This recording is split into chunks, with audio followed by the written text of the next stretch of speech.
Chères Émargoises, chers Émargois, pour la deuxième année consécutive, me voici en vidéo pour les vœux. Début 2021, nous pensions que cette solution de présentation des vœux était exceptionnelle. 12 mois après, la réalité du virus est toujours là.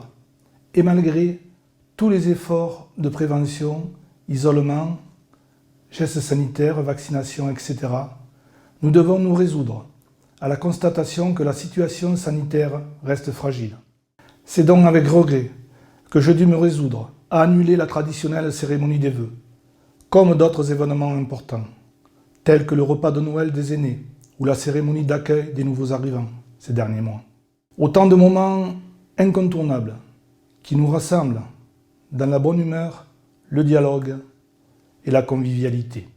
La crise sanitaire aura marqué 2021, du début à la fin de l'année, avec de nombreuses mesures et une nécessité permanente de nous adapter face aux évolutions du risque.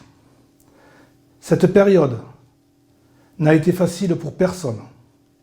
Alors, je voudrais ici dire quelques mots pour saluer toutes les Émargoises et Émargois, qu'ils soient ici depuis des générations, qu'ils soient nouveaux arrivants, venus chercher à Émargues un cadre de vie de qualité, qu'ils soient seniors, actifs, jeunes. Ils participent tous à la vie d'Émargues d'aujourd'hui et de demain. Je tiens également à saluer l'engagement de nos agents qui ont su se mobiliser chaque jour pour assurer la mission de service public auprès des Émargois. Merci de leur implication, particulièrement dans cette période de complexité sanitaire et organisationnelle. Les associations qui ont su s'adapter aux multiples évolutions sanitaires, parmi lesquelles il n'était pas toujours simple de se retrouver.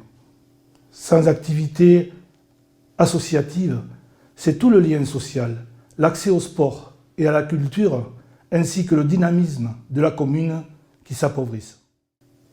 Les commerçants, artisans et entreprises émargoises qui ont réussi à traverser de grands moments d'inquiétude et d'incertitude. Je les remercie d'avoir tenu bon. Les forces de l'ordre et les pompiers qui veillent à la sécurité et nous portent secours. Les soignants sursollicités depuis maintenant presque 2 ans, qui ne lâchent rien pour continuer de prendre soin de nous.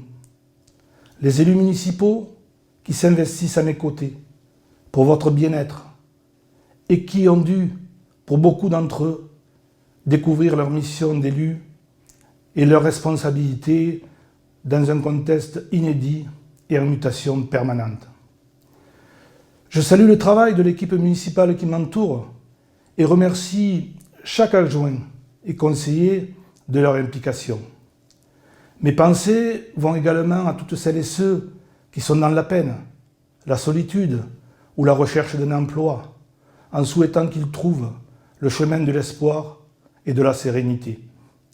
Je pense aussi à celles et ceux qui souffrent de maladies ou de précarité, et à toutes celles et ceux qui nous ont quittés, parfois malheureusement prématurément.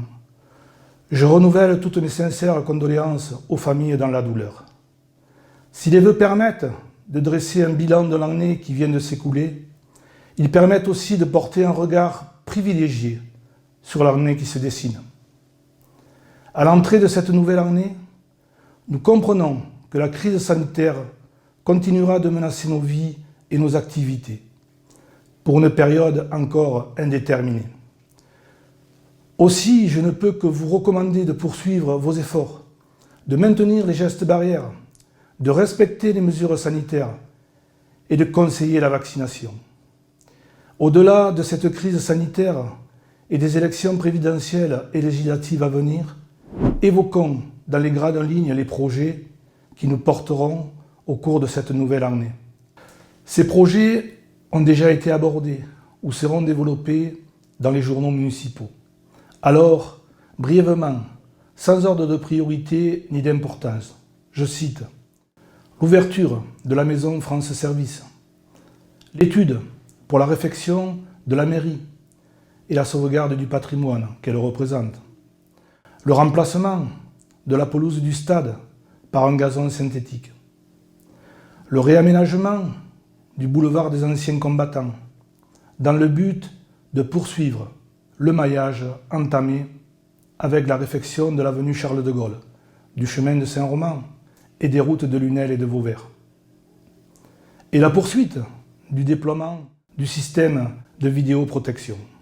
Vous l'avez compris, malgré le contexte sanitaire, les projets sont lancés et la plupart progressent ou vont se développer en 2022.